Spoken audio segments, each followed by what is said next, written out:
The interesting thing about Crimson Desert is like it really is leading people back to Zelda Tears of the Kingdom and realizing how good it actually is.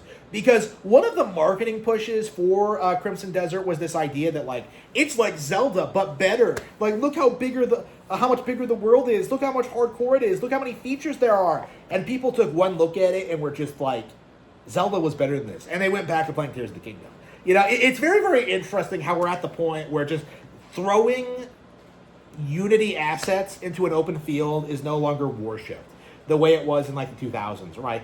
Power World very well may be the last time that we see something like this happen, where a low effort dev just like knocks something off and then just goes like, oh yeah, we're way better than them. Look at all these completely original monster designs. Like Crimson Desert was kind of like that. It kind of leaned into that, this idea that like we're bigger and better than Zelda. Look at all the stuff we can do. And more and more people are looking at this and they're just like, this isn't well put together. Like back in the day, people would just be like bamboozled by like the size of the world and the amount of things you can do. But now it's like people look at this and they're just like, how is this better than Zelda? People are learning not to take the marketing and the fanboy seriously.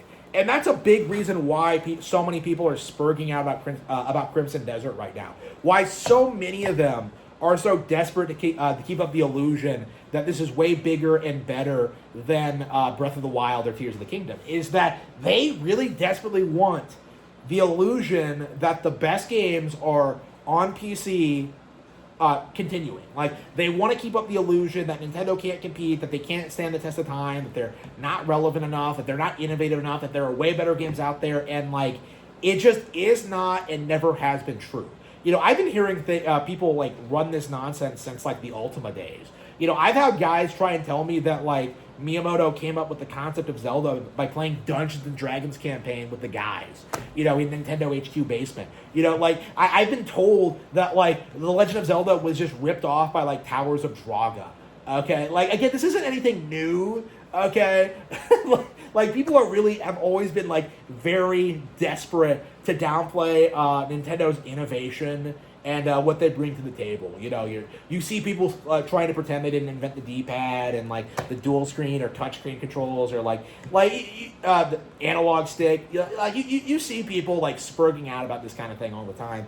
But like the simple reality is, like Nintendo has won for 40 years for a reason. They have become the big name in gaming for a reason. It's because Hiroshi Yamauchi knew, he understood that this is the way forward. This is our business model and this is what we're going to deliver. And so he put together a team of elite cracks like Japanese men to create the greatest video game franchises in the world. And that's what happened. Like something like Crimson Desert isn't going to be competitive with Zelda ever. Even in the hypothetical scenario in which, like, Bethesda could, like, get, like, 20 teams around the world to collaborate and make the Elder Scrolls 6, like, take place across an entire planet, like, Nintendo will do better than that. Like, it's just not doable. Like, it's just not doable to, like, gaslight people into thinking that, like, Nintendo's on the way out anymore or that they can't compete. And, like, people are getting very, very nervous about this. Because we're on the verge of people realizing just how much better Nintendo hardware and games are than the competition. How much better Nintendo Switch 2 is than PC. And all the PlayStation games that you can buy on it. Nintendo Switch 2 is dominating right now.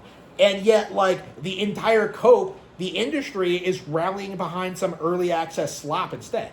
And if this doesn't tell you the current state of PC gaming in general, like, this just goes to show you just how, like, down bad they are.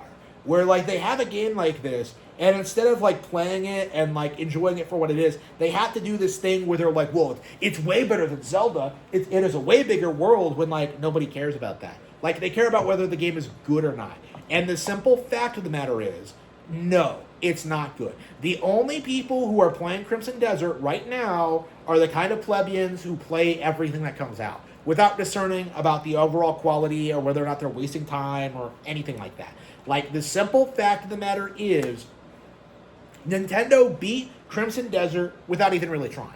Like Crimson Desert is a declining indie game that's going to completely fade into irrelevancy over the next several years. And a lot of people are very scared about what that means because they put a ton of money and resources into shilling this into the for the Twitter audience. You know, I had guys in my chat coming on and trying to get me to care about Crimson Desert, and before I even knew what I was just sitting there being like, I have too many games to play. I have too many Nintendo games to play.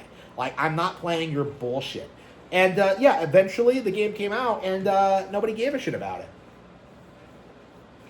It just wasn't that relevant at all. So I have to wonder at what point dead internet theory is real, right? So we're legit seeing like bots paying for ad space to shill to like other bots, essentially, is what we're seeing here now. So like you have these guys shilling games, you have these bots like AI shilling to other AI, and then the AI tries to transparently sell the game to you under like the illusion of success, and then you're just like, well, I've never heard of it before. You know, like these viral advertising campaigns do not work. There's no actual people involved with them other than like maybe some like influencers that don't get any viewers.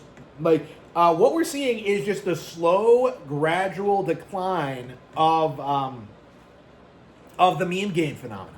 Like, we're at the point now where games like Pokopia, Nintendo releases, are genuinely more popular and beloved than, like, the AstroTurf games. Like, initially, what used to happen was that, like, people would hype up the meme games, like, upon release, and then just completely forget about them, like, 5 weeks later, while Nintendo games, like, retain their value.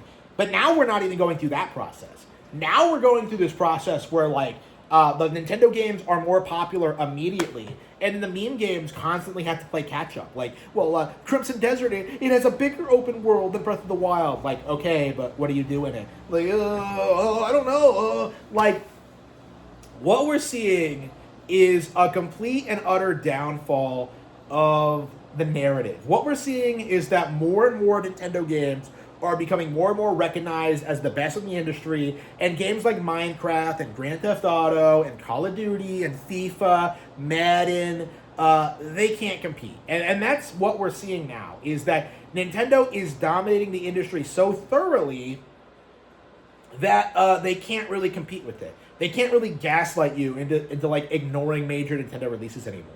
You know, they can't even compete with a decade-old Zelda game. You know, that is just how out of touch and irrelevant they actually are.